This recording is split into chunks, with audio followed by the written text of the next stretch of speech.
സുഹൃത്തുക്കളെ, ഒരുപാട് ഭാരതപുത്രന്മാർ വീഡിയോ ചെയ്ത് കണ്ടിട്ടുണ്ടാവും. ഒരുപാട് ഭാരതപുത്രന്മാർ കമൻറ്റിലൂടെ പറയുന്നത് കണ്ടിട്ടുണ്ടാവും. കേരള സർക്കാർ പെട്രോളിന് 10 രൂപ അധികമാണ് ടാക്സ് വാങ്ങുന്നത്, അത് കുറച്ച് കഴിഞ്ഞാൽ പെട്രോളിന് വില കുറയില്ലേ എന്നൊക്കെ. അതായത് 116 രൂപ വാങ്ങുന്ന 6 രൂപ ആകില്ലേ എന്ന്. പല സംസ്ഥാനത്തിലും 106, 108ഒക്കെയാണ്.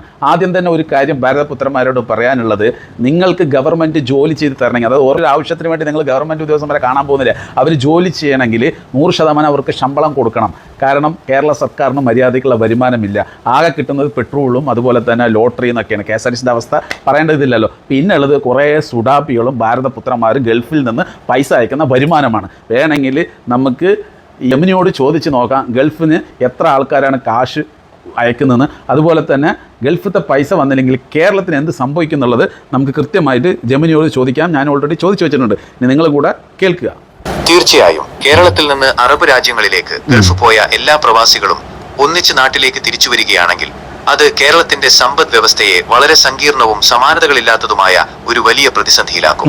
കേരളത്തിന്റെ സാമ്പത്തിക അടിത്തറയിൽ ഗൾഫ് പണം, റിമിറ്റൻസ് അത്രമേൽ നിർണായക പങ്കാണ് വഹിക്കുന്നത്. അങ്ങനെയൊരു സാഹചര്യം ഉണ്ടായാൽ നമ്മുടെ സമ്പദ് വ്യവസ്ഥയിൽ ഉണ്ടാകാൻ സാധ്യതയുള്ള പ്രധാന ബുദ്ധിമുട്ടുകൾ താഴെ പറയുന്നവയാണ്. 1. വിദേശ വരുമാനത്തിലെ വൻ ഇടിവ്.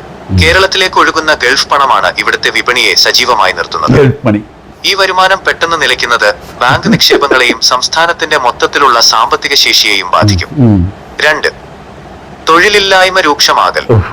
ലക്ഷക്കണക്കിന് ആളുകൾ ഒന്നിച്ച് നാട്ടിലെത്തുമ്പോൾ അവർക്കെല്ലാം അനുയോജ്യമായ തൊഴിൽ നൽകാൻ നിലവിലെ കേരളത്തിലെ മാർക്കറ്റിന് പെട്ടെന്ന് സാധിക്കില്ല. ഇത് സംസ്ഥാനത്തെ തൊഴിലില്ലായ്മ നിരക്ക് കുത്തനെ ഉയർത്തും. അതായത് ഭാരതപുത്രന്മാരൊക്കെ ഒരുപാട് ഗൾഫ് രാജ്യത്ത് ജോലി ചെയ്യുന്നുണ്ട്. അവരൊക്കെ പെട്ടെന്നൊരു സുപ്രഭാതത്തിൽ ദേഷ്യത്തിലേ ഈ സുഡാപ്പികളുടെ പൈസ ഒന്നും വേണ്ടകൊണ്ട് വന്നു കഴിഞ്ഞുള്ള കാര്യം പറയുന്നിട്ടാ. നിങ്ങളാരും തെറ്റിദ്ധരിക്കണ്ട. മേഖലകളുടെ തകർച്ച പ്രവാസികളെ നേരിട്ടോ അല്ലാതെയോ ആശ്രയിച്ചു നിൽക്കുന്ന പ്രധാന മേഖലകൾക്ക് ഇത് വലിയ തിരിച്ചടിയാകും. റിയൽ എസ്റ്റേറ്റ് ആൻഡ് നിർമ്മാണം, വീട് നിർമ്മാണം, ഫ്ളാറ്റുകൾ, ഭൂമി ഇടപാടുകൾ എന്നിവ പൂർണ്ണമായും മന്ദഗതിയിലാകും. വ്യാപാര മേഖല, വസ്ത്രങ്ങൾ, സ്വർണം, ഇലക്ട്രോണിക്സ്, വാഹനങ്ങൾ തുടങ്ങിയവയുടെ ബിസിനസ് വലിയ തോതിൽ താഴേക്ക് പോകും. വിദ്യാഭ്യാസവും ആരോഗ്യവും, സ്വകാര്യ സ്കൂളുകൾ, പ്രൊഫഷണൽ കോളേജുകൾ, സൂപ്പർ സ്പെഷ്യാലിറ്റി എന്നിവയുടെ വരുമാനത്തെ ഇത് ബാധിക്കും. 4. സർക്കാരിന്റെ നികുതി വരുമാനത്തിൽ കുറവ്. ജനങ്ങളുടെ വാങ്ങൽ ശേഷി കുറയുന്നതോടെ സർക്കാരിലേക്ക് എത്തുന്ന GST, of GST, stamp duty, ഇന്ധന നികുതി കുറവുണ്ടാകും. ഇത് സർക്കാരിന്റെ ദൈനംദിന ചിലവുകളെയും വികസന പ്രവർത്തനങ്ങളെയും ബാധിക്കും. ഇതിനൊരു മറുപുറമുണ്ടോ? സാധ്യതകൾ എല്ലാം നെഗറ്റീവ് മാത്രമല്ല. അപ്പോ പോസിറ്റീവ് എന്ന് പറഞ്ഞു കഴിഞ്ഞാൽ ആ ഭാരതപുത്രന്മാരൊക്കെ കേരളത്തിൽ വന്നിട്ട് പല തൊഴിലുകളും ചെയ്തു കഴിഞ്ഞാൽ നമ്മുടെ കേരളത്തിന്റെ സമ്പത്ത് വളർത്തിക്കൊണ്ടുവരാൻ പറ്റുന്നതാണ് പറയുന്നത്. എന്തായാലും ഗൾഫത്തെ സുഖം കണ്ട് ഭാരതപുത്രന്മാർ നിൽക്കുന്നവർ ഒരിക്കലും അവിടുത്തെ ജോലി കളഞ്ഞിട്ട് ഇവിടെ വരാൻ പോകുന്നില്ല. പകരം കമന്റുകൾ ഇടും. അത് പിന്നത്തെ വിഷയം. കമന്റ് എന്താ ഇടുക എന്നുള്ളത് ഞാൻ പറയേണ്ട ആവശ്യമില്ലല്ലോ.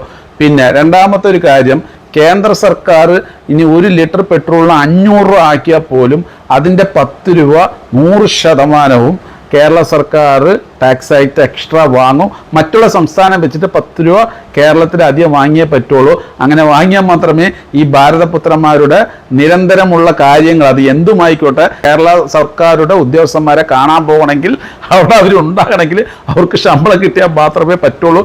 അതിന് നമ്മുടെ കേരള സർക്കാരിന് വരുമാനം വേണം. ആ വരുമാനത്തിൽ ഒരു ഭാഗമാണ് പെട്രോളിൽ നിന്ന് കിട്ടുന്ന ഈ ടാക്സ്. ഇതൊക്കെ നിർത്തിക്കഴിഞ്ഞാൽ ഇപ്പം പറയുന്നുണ്ട് നമ്മുടെ ഭാരതപുത്രന്മാർ, ഞങ്ങൾ വന്നു കഴിഞ്ഞ് പറഞ്ഞാൽ കേരളത്തിലെ എല്ലാവർക്കും പെട്രോൾ ഇപ്പോൾ വാങ്ങിക്കൊണ്ടിരിക്കുന്ന ടാക്സ് അടക്കം ഒഴിവാക്കിയിട്ട് ഞങ്ങൾ തരും എന്നൊക്കെ പറഞ്ഞ് പല സ്ഥലത്തും പോസ്റ്റ് ഇടുന്നുണ്ട് ഭാരതപുത്രന്മാർ. അങ്ങനെ പോസ്റ്റ് ഇടാനും നടക്കൂല.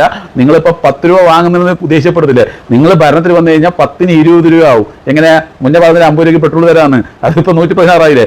അതുപോലെ തന്നെ ഇപ്പം നിങ്ങൾ 10 രൂപ ടാക്സ് കേരളം കൂടുതൽ വാങ്ങുന്നത് നിങ്ങൾ ചിന്തിച്ചാൽ നിങ്ങൾ ഭരണത്തിൽ വന്നു കഴിഞ്ഞാൽ 20 രൂപ വാങ്ങും. കാരണം കേരള സർക്കാരിന് അതിനുള്ള വരുമാനം ഇല്ല. ഇതെല്ലാം പെട്രോളിൽ നിന്നും ലോട്ടറിയിൽ നിന്നും അതുപോലെ തന്നെ വിദേശത്തിൽ നിന്നിരിക്കുന്ന മലയാളികൾ പൈസ അയക്കുന്നതിൽ നിന്നാണ് നമ്മുടെ കേരളം പിടിച്ചു നിൽക്കുന്നത്. വേറെ ഒരു സംസ്ഥാനത്തിലും ആ ഒരു ഗതിയില്ല. നമ്മുടെ കേരളത്തിന് മാത്രമാണ് അങ്ങനത്തെ ഒരു ഗതികേട്. അതുകൊണ്ട് നിങ്ങൾ മനസ്സിലാക്കുക. പല സ്ഥലത്തിലും കമന്റുകൾ ഇടുന്നുണ്ട്, ഭാരതപുത്രന്മാരൊക്കെ ഗൾഫിൽ പണിയെ ഒഴിവാക്കിയിട്ട് നാട്ടിൽ വന്ന് നിൽക്കണം, ഗൾഫുകാർക്ക് പൈസ ഉണ്ടാക്കി കൊടുക്കരുതെന്ന്. യഥാർത്ഥത്തിൽ ഇവന്മാരാണ് പൈസ ഉണ്ടാക്കുന്നത്. പക്ഷെ അവിടെ നിന്നിട്ട് പൈസ ഉണ്ടാക്കിയതും പോലെ എന്നിട്ട് ആ ചാച്ചികളെ കുറ്റം പറയാറ്, അവർക്ക് നമ്മൾ ഉണ്ടാക്കി കൊടുക്കുകയാണത്.